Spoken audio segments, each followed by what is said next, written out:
Welcome back everyone. नमस्ते सभी को। आज पातंजल योग सूत्र श्रृंखला में हम समझेंगे कि 5वीं शताब्दी में योगा को कैसे समझा जाता था।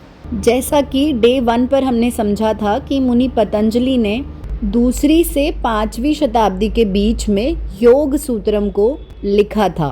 चलिए समझते हैं कि योग सूत्रम के इतिहास में किन किन व्यक्तियों ने, किन किन महाअनुभवियों ने योग सूत्रम का पठन किया और इस पर अपनी समीक्षाएं दी, जिस वजह से आज आधुनिक युग में हमें योग सूत्रम को समझने का और उसे प्रत्यक्ष रूप से करने का सौभाग्य प्राप्त है।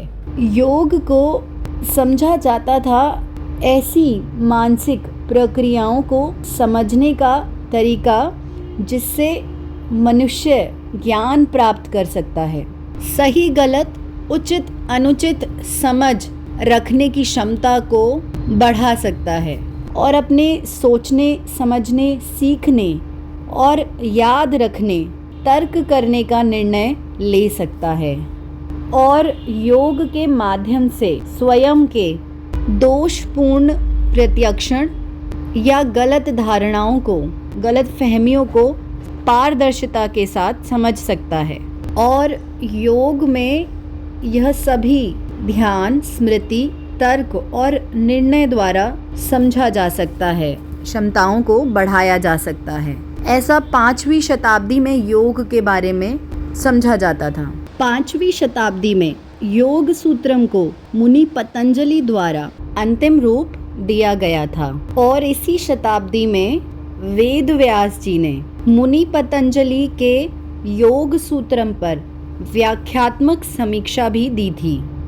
योग के इतिहास में 5वीं शताब्दी एक महत्वपूर्ण मोड़ था, क्योंकि इससे पहले योग सिर्फ ध्यान की क्रिया और प्रत्याहार की क्रिया थी, पर इस शताब्दी में योग एक संगठित दर्शन बन गया था, जिसने हिंदू और बुद्ध लोगों की परंपराओं को आकार दिया था।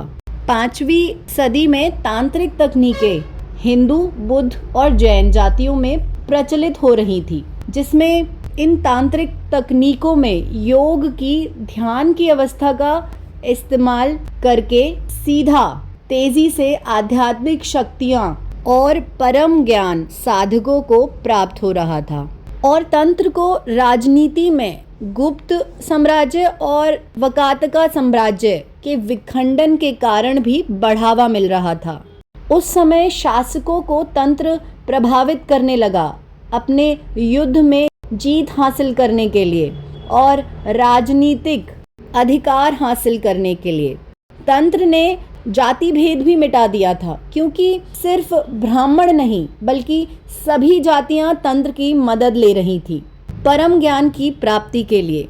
भारत की जाति व्यवस्था तंत्र में पूरी तरह से अनदेखी या कहें इग्नोर हो रही थी और तांत्रिक अभ्यासों के कारण ही हठ योग का भी जन्म हो रहा था। और इस शताब्दी के अंत में देवी शक्ति या ब्रह्मांडीय ऊर्जा की एक खास जगह हिंदू धार्मिक जिंदगियों में बन गई थी और तंत्र तेजी से ज्ञान प्राप्त करना खुद के शरीर के माध्यम से, जैसे ध्यान और श्वास से, यंत्र मंत्र मुद्राओं और गुरु अनुशासन द्वारा तेजी से ज्ञान प्राप्त करने का माध्यम बन चुका था। और एक तांत्रिक समूह कपालिका ने शिवा की भैरव के रूप की नकल करके सिद्धि प्राप्त करना भी प्रारंभ कर दिया था और इन सभी तांत्रिक तकनीकों का यही उद्देश्य था कि सांसारिक लगाव को तोड़ना है। इसी वजह से सांसारिक तौर तरीकों से एकदम अलग शमशान के अंदर यह क्रियाएं की जाती थी।